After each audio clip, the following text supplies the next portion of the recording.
आज मेरी जवान बेटी है, बाहर जाती है, मैं कैसे किस पे भरोसा करूं?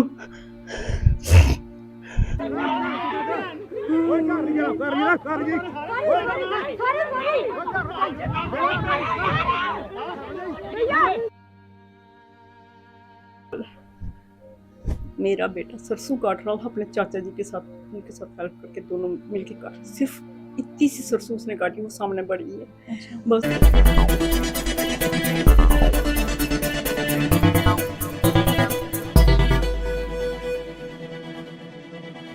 सत श्री अकाल, आदाब, नमस्ते। मैं सिमरनदीप कौर आप सारे दर्शकों का 5 टीवी मीडिया पर स्वागत करती हूँ। आज क्यों सब कानून से डरना छोड़ रहे हैं? क्यों आज उनके मन में जो डर है कानून को लेकर वो ख़त्म हो रहा है? कुछ दिन पहले ही मैंने आप सबको अपडेट दी थी कि एक महिला को ज़मीनी विवाद के लिए जो उनके घर पर है मारपीट का एक जो मामला है वो सामने आया था। आज हम उन्हीं के घर पे मौजूद हैं। आपको बता दें कि उनकी हालत कुछ अच्छी नहीं है क्योंकि उनका ऑपरेशन हुआ है। उस मारपीट के बाद उनकी जो बाजू है उसका ऑपरेशन हुआ है। सो आइए उनसे ही जानते हैं कि क्या हुआ, पूरा मामला क्या था। जो भी उनके घर में विवाद हुआ ज़मीन को लेकर, वो पूरा मामला क्या था, आइए जानते हैं। आप ठीक हैं?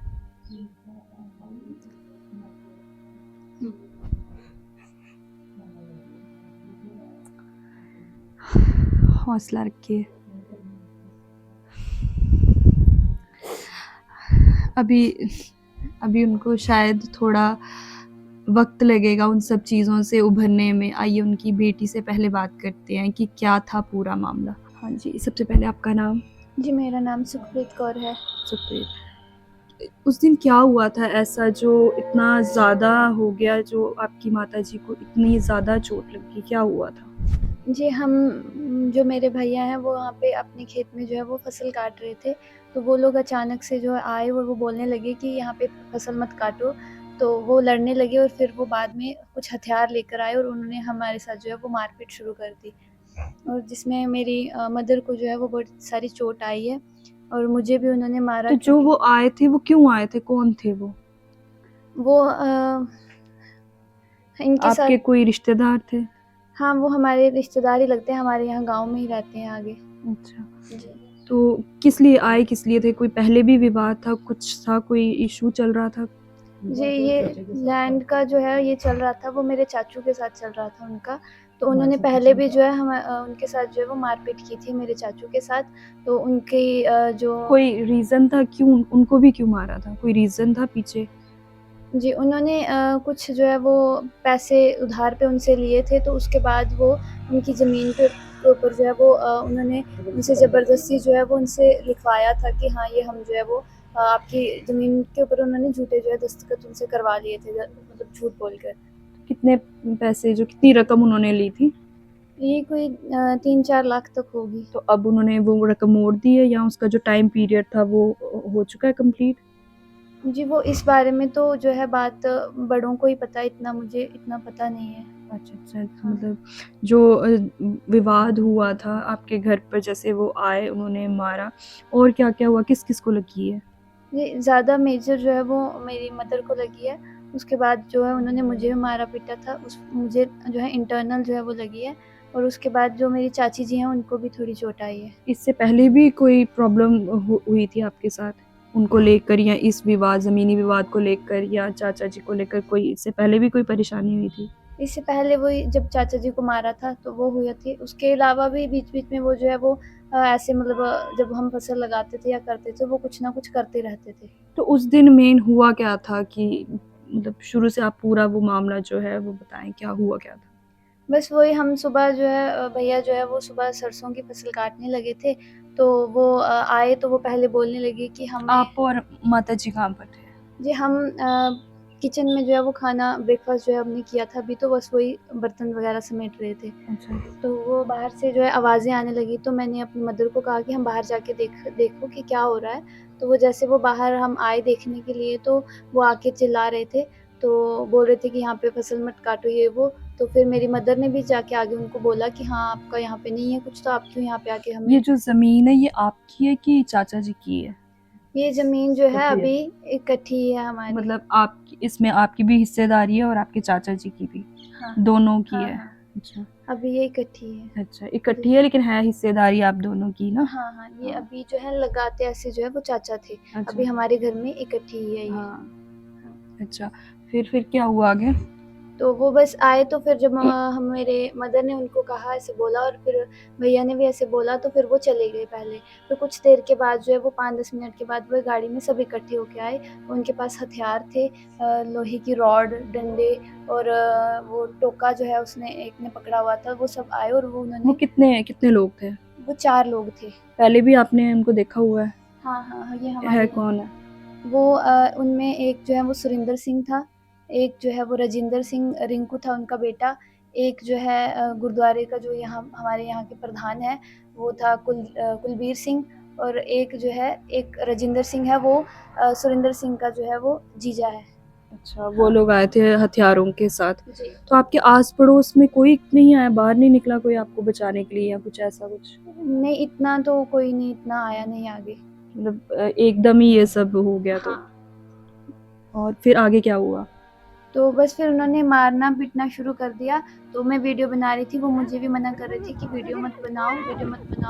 तो उसने फिर मुझे, उसमें जो रिंकू है उसने मुझे थप्पड़ मारे, जब मैं नीचे गिर गई तो फिर उसने मुझे टाँगों से मारा।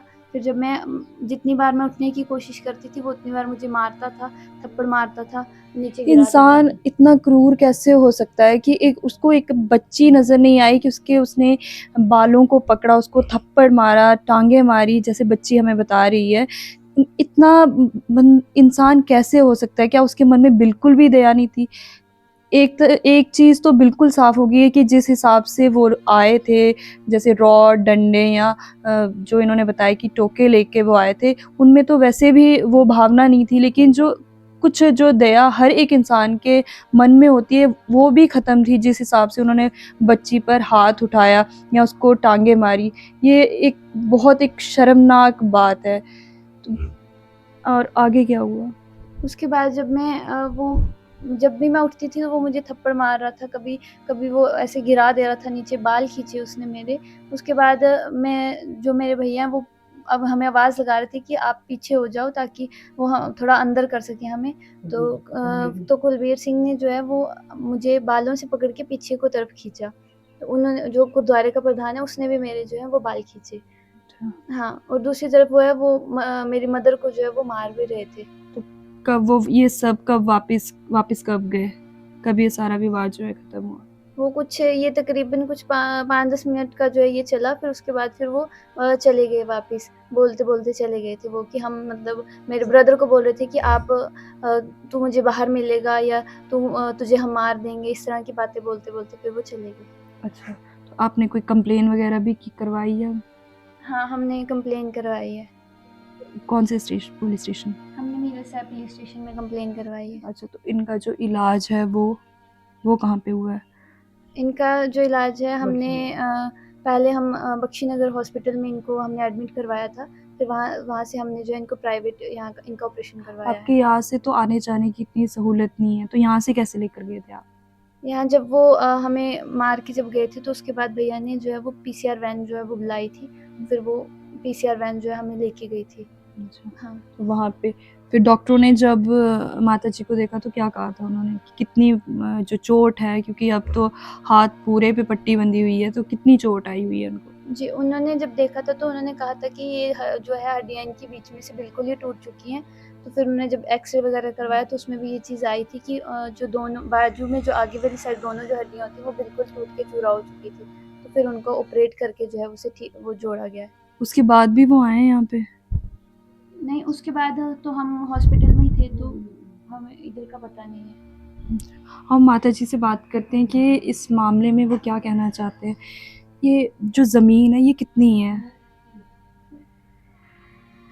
ज़मीन, ये पूरी ज़मीन जो है तकरीबन, अब मैं क्या बताऊँ इसके लिए आपको कि 11-12 कनाल ज़मीन है जैसा। अच्छा, तो जितनी उन्होंने कागज़ों पे लिखाई है ये पूरी लिखवाई है? नहीं, वो तो है। यानी पिताजी ने सिर्फ लगाने के लिए दी थी कि ये लगानी है आपने, अच्छा। यानी ये कागज पत्र में अभी किसी के नाम पे नहीं थी। उसको दी थी तो उसको शायद पैसों की जरूरत होगी, थोड़े बहुत पैसे उसने उनसे उठाए।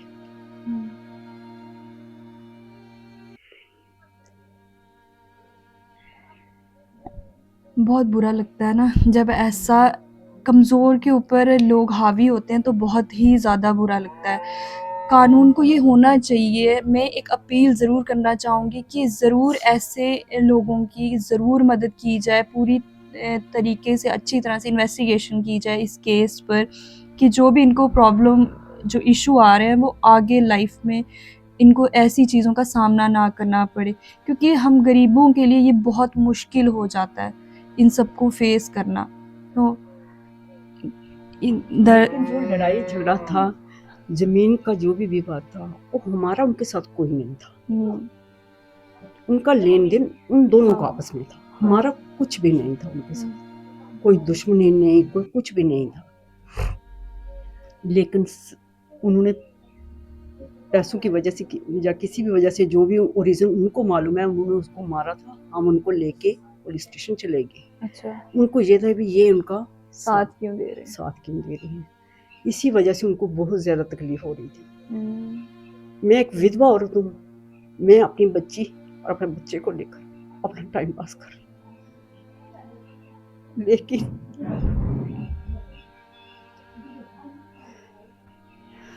सहारा दीजिए, खुद ब खुद वक्त अच्छा हो जाएगा, जो गलत हो रहा है वो सब कुछ ठीक होगा। आंसू तो लेकिन उस दिन अचानक जेल हो गए, हमें इस बारे में कुछ भी नहीं पता था कि ऐसा होने वाला है। मेरा बेटा सरसों काट रहा था अपने चाचा जी के साथ, उनके साथ हेल्प करके दोनों मिलके काट, सिर्फ इतनी सी सरसों उसने काटी, वो सामने बड़ी है। अच्छा। बस वो काटी उसने, तो इतने में वो दोनों साला बनैया सुरिंदर सिंह और जोगिंदर सिंह दोनों आए। दोनों आके मेरे बेटे को और उसके चाचा जी को, दोनों को गाली गलौज करनी शुरू की होंगी। उस टाइम में ब्रेकफास्ट करके फ्लैश में गई थी। जैसे ही उन्होंने गाली गलौज की, उन्होंने अपनी वीडियो फोन निकाला, वीडियो बनाने लगे उनकी। और वो वापस उस टाइम वो वापस जा रहे थे। जब इसने मेरी बेटी ने मुझे बोला कि मम्मी जल्दी बाहर आओ, कि बाहर वो लड़ाई कर रहे हैं, बाहर आके वो लड़ाई कर रहे हैं भैया से। तो मैं बाहर आई, मैंने उनको कहा आपका यहाँ बोलना नहीं बनता है, आप क्यों आप यहाँ पर आकर हमारे को परेशान कर रहे हैं। वो गए और थोड़ी आगे जाकर 1-2 मिनट के अंदर ही वो लोग वापिस आ गए। जोगिंदर सिंह, सुरिंदर सिंह अपने बेटे को लेके आया, और कुलवीर सिंह के जोगिंदर सिंह के हाथ में एक डंडा था, उसके आगे लोहे का कुछ लगा हुआ था, और सुरिंदर सिंह के हाथ में एक रॉड थी, और रिंकू उनका बेटा जो कि पहले शायद पैरोल पे बाहर है, अच्छा, उसके हाथ में दराड़ था। अच्छा। वो तीनों दौड़ते हुए आए। जैसे वो आए, मैं पहले जब उनको जाते हुए देखा था, तो अभी मैं वापस आंगन में नहीं पहुंची थी, यही आंगन के थोड़ी नीचे ही खड़ी थी। इतने में वो उधर से आए, आते ही उन्होंने इसको बोला, चपेड़े मारी मेरी बेटी को चपेड़े मारी, नीचे गिरा दिया इसको, और इसको खूब मारा। रिंकू ने भी इसको पेट में टांगे मारी। उस कुलवीर सिंह ने, जो कि गुरुद्वारे का प्रधान है, उसने उसके बाल खींचे। सुरिंदर सिंह ने मेरे को, उसके बेटे रिंकू ने मेरे को यहाँ पर छाती में एक जोर से मुक्का दिया, मेरे को नीचे गिराया, और सुरिंदर सिंह ने मेरे सिर पे राड़ मारने की कोशिश की। मैंने जैसे हाथ ऊपर किया, मेरे हाथ में उसने 3 राड़े मारी, मेरी हाथ की पूरी हड्डियां टूट गई। उसके बाद रिंकू ने जो हाथ में जो था तेजदार हथियार था, उसने वो यहाँ मारा, यहाँ पर 2 स्टिचेस लगे हैं, और जोगिंदर सिंह ने भी इस साइड टांगों में मुझे मारा। सुरिंदर सिंह ने इस साइड टांगों में राड़े मारी। उसके बाद यहीं से गुजरती हुई एक बच्ची छोटी सी आई, उसने आके मुझे उठाया। मैं नहीं जानती वो बच्ची कौन थी, उसने मुझे उठाया। उसके बाद मैं उठ खड़ी हुई। इतने देर में सुरिंदर सिंह और रिंकू का बेटा रिंकू, दोनों बाप बेटा दौड़ते दौड़ते आए मेरे बेटे को मारने के लिए। आंगन में आ गए, बिल्कुल दरवाजे के पास आ गए, और मैंने अपना हाथ ऐसे पकड़ा हुआ, आके दरवाजे में ऐसे करके बाजू पे ऐसे करके दरवाजे के आगे खड़ी होगी अपने बेटे को बचाने के अपने लिए। बेटे को बचाने के लिए कि कहीं अंदर जाके उसको न मार दे। वो सीधा अंदर घुस रहे थे, मैंने उनको अंदर नहीं जाने दिया। उसके बाद तो वो चले गए। उसके बाद मेरे बेटे ने, पहले उन्होंने जब मुझे नीचे मार रहे थे उस वक्त बोले जैसे हमने तेरे आदमी को खत्म किया वैसे हम तेरा परिवार खत्म कर देंगे। ये वो बोल के गए हैं आपको? हाँ, उसका बेटा भी यही बात बोलो, मैं सबको मार दूंगा। लीजिए थोड़ा पानी पानी लीजिए। आपने देखा कैसे एक माँ ने अपने बच्चे को बचाने के लिए अपनी ज़िंदगी की परवाह किए बिना सामने आ खड़ी हुई कि मेरे बच्चे को कोई ना मारे। आज लोग इतने, उनके अंदर जो डर है वो बिल्कुल ख़त्म हो चुका है। कैसे उनको धमकी दे रहे हैं कि जैसे आपके मैंने हस्बैंड को मारा है वैसे आपके परिवार को भी ख़त्म कर देंगे। उस माँ पर क्या बीत रही होगी उस वक्त जब उन्होंने अपने परिवार के लिए ये सब सुना। ये बहुत शर्मनाक बात जो ये वारदात हुई है, बहुत शर्मनाक है, बहुत ज़्यादा निंदनीय है कि ऐसे भी लोग हैं। आइए माता जी से बात करते हैं। उसके बाद हमने मीरा साहब में फोन किया, मेरे बेटे ने पीसीआर है वो हमें लेके गए, हमने वहां पर पर्चा लिखवाया। लेकिन हमारा एसएचओ साहब भूपिंदर सिंह, उसने कुछ नहीं किया, जो कि अटेम्प्ट मर्डर केस बन रहा है उनके ऊपर, मगर वो इस मामले में कुछ उसकी बदौलत से सब कुछ हुआ। उसको ये सब चीजें मालूम थी ये सब कुछ होने वाला है, लेकिन उसने ऐसा इस मौके की संभालने की कोशिश नहीं की उसने। बताइए कि अब आम जनता किस पे भरोसा करेगी? अगर वो कानून पर भी भरोसा नहीं करेगी तो किस पर भरोसा करेगी? अगर वो अपनी एक बात लेके अगर पुलिस स्टेशन भी गए, एसएचओ साहब के पास गए हैं, तो क्यों नहीं उनकी बात सुनी गई? आज वो अगर यहाँ पे रो रही हैं उसका कारण क्या है? आज उनके मन में एक डर बैठा हुआ है अपने परिवार को लेके, अपने बच्चों को लेकर, तो उसको ठीक कौन करेगा? क्यों नहीं वो भरोसा कर सकती अब कानून पर?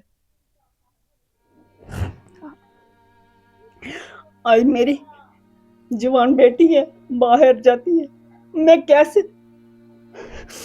किस पे भरोसा करूं? आज मैं अपने घर में सेफ नहीं हूं अपने बच्चों के साथ।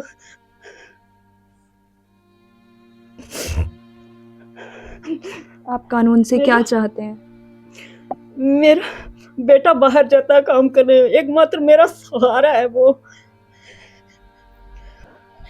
एक माँ के मन में देखो अभी भी डर बैठा हुआ है कि मेरा बच्चा कल बाहर जाएगा तो क्या वो सेफ होके घर भी वापस आएगा कि नहीं, या मेरी बच्ची बाहर पढ़ने के लिए जाती है तो क्या वो वापस सुरक्षित अपने घर में वापस पहुंच पाती है कि नहीं। उनके मन में, उनकी आंखों से छलकते हुए आंसू बता रहे हैं कि कैसे वो डरे हुए हैं, मगर उसके इनके जो डर है उसको कौन ख़त्म करेगा?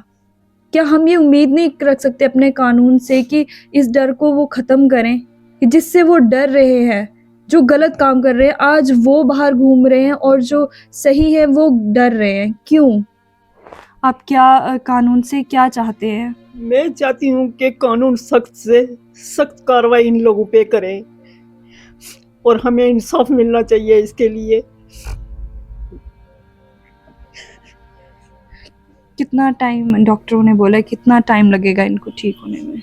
उन्होंने कहा है कि अभी ये 2-3 महीने जो है ये इनको ये जो पट्टी वगैरह की है ये अभी खुलने में अभी टाइम लगेगा, 2-3 तीन चार महीने। हफ्ते इसको खोलने में लगाएंगे वो लोग, उसके बाद देखेंगे। इस परिवार पर जो भी हुआ उससे माता जी फिजिकली के साथ साथ मेंटली भी डिस्टर्ब हुए हैं। वो बहुत ज़्यादा परेशान है अपने घर को लेके, अपने परिवार को लेकर। वो विवाद इनके घर में हुआ है जिसके साथ इनका कोई लेन देन नहीं था। कर्जा लिया बेशक इनके चाचा जी ने था, मगर उसमें इनको जो है, जो इनके साथ हुआ वो गलत था। अगर कोई प्रॉब्लम थी, कोई था, तो वो क्यों नहीं कानूनी तौर पर वो काम करते। ज़रूर उनको कानूनी तौर पे करते तो कोई इनको परेशानी नहीं होती, कोई दिक्कत नहीं होती। लेकिन किसी के ऊपर जानलेवा हमला करना ये सही नहीं है। वो लोग जिस टाइम सरसों काट रहे थे, मैंने उनको मेरे बेटे ने ये बात बोली थी कि आपको यहाँ से कोर्ट ने बेदखल किया हुआ है, अच्छा। कोर्ट ने आपको बेदखल किया हुआ है और हमारे को ऑर्डर मिला हुआ, आप जमीन को अच्छा, फसल लगाओ, लगा काटो। सकते हो।